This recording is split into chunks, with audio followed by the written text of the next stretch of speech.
Surprise ভিজিটে Jhargram medical college হাসপাতালের ঝাড়গ্রাম বিধানসভার বিধায়ক লক্ষ্মীকান্ত সাউ এবং বিনপুর বিধানসভার বিধায়ক ডক্টর প্রণোদ টুডু বুধবার সকালে 10টা নাগাদ হঠাৎ হাসপাতাল পরিদর্শন করেন তারা। হাসপাতালের পরিষেবা, পরিকাঠামো ও পরিস্থিতি খতিয়ে দেখেন তারা। হাসপাতাল কর্তৃপক্ষের সঙ্গে বেশ কিছুক্ষণ কথাও বলেন দুই বিধায়ক।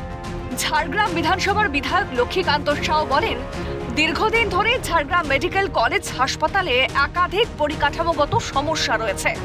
বিগত সরকারকে কটাক্ষ করে তার অভিযোগ, পর্যাপ্ত জেলা পরিকাঠামো তৈরি না করেই ঝাড়গ্রামকে জেলা ঘোষণা করা হয়েছিল। একইভাবে হাসপাতালের প্রয়োজনীয় পরিকাঠামো তৈরি না করে সেটিকে মেডিকেল কলেজে রূপান্তরের সিদ্ধান্ত নেওয়া হয়েছিল। ধাপে ধাপে হাসপাতালের পরিকাঠামো উন্নত করে আরও ভালোভাবে পরিষেবা দেওয়ার উদ্যোগ নেওয়া হবে বলে জানান তিনি। তারা এখানে ভালো পরিষেবা পান বলে তো তারা আসছেন।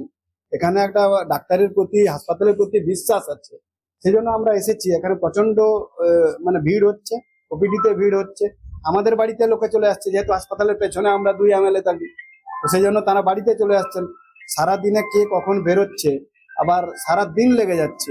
ওপিডিতে একটা লাইন, ওষুধে একটা লাইন, তারপর নিজেরা বাড়ি ফিরবেন। এই সমস্ত সমস্যাগুলো যাতে ভালোভাবে পরিষেবা আমরা দিতে পারি, তার জন্য নিরীক্ষণ ছিল। অন্যদিকে বিনপুর বিধানসভার বিধায়ক ডক্টর প্রণোদ টুডু বলেন, আগামী দিনে হাসপাতালের পরিকাঠামো উন্নয়নের জন্য পরিকল্পনা নেওয়া হয়েছে এবং প্রয়োজনীয় অর্থ বরাদ্দের বিষয়েও ভাবনা চিন্তা চলছে। রোগীদের খাবারের গুণগত মান থেকে শুরু করে হাসপাতালের বেড সংখ্যা বাড়ানো, সমস্ত পরিষেবা যাতে সাধারণ মানুষ সঠিকভাবে পান, সেই বিষয়গুলিতে গুরুত্ব দেওয়া হবে বলে জানান তিনি। আজকে আমাদের আসার একটাই উদ্দেশ্য, যে যাতে পরিষেবাটা যাতে আরো সুন্দরভাবে পেশেন্টদেরকে দেওয়া যেতে পারে।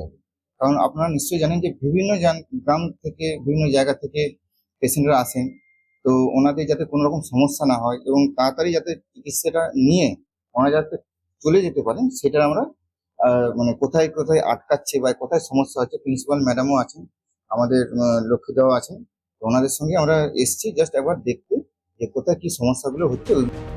হাসপাতালের বিধায়কের এই আকস্মিক পরিদর্শন ঘিরে ইতিমধ্যেই জোর চর্চা শুরু হয়েছে। আগামী দিনে ঝাড়গ্রাম মেডিকেল কলেজ হাসপাতালের পরিষেবা ও পরিকাঠামোর কতটা উন্নতি হয়, এখন সেদিকেই নজর বাসিন্দাদের। বিদেশ বেড়ার রিপোর্ট, কলকাতা নিউজ।